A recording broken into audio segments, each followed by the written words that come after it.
Today we'll be learning about how to log in Outlook in Chrome. Make sure to watch the video till the end so that you won't make any mistakes during the process. Before that, make sure to support our channel by hitting the like button, subscribe button and press the notification bell so that you won't miss any updates from this channel. So first thing first, open the Chrome browser and after that on the web address bar you need to click on it and type in outlook.com.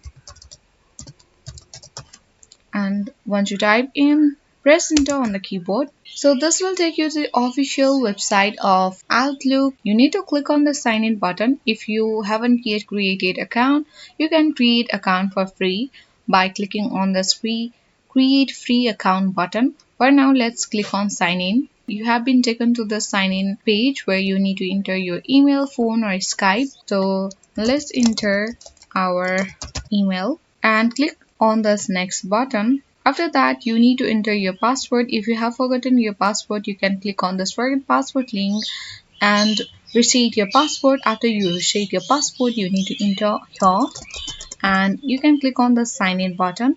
Once you click on the sign in button, you will be easily log in on the Outlook in Chrome. I hope this video was helpful for you. If it was, then hit the like button, comment if you have inquiries. Thanks for watching and see you in the next video.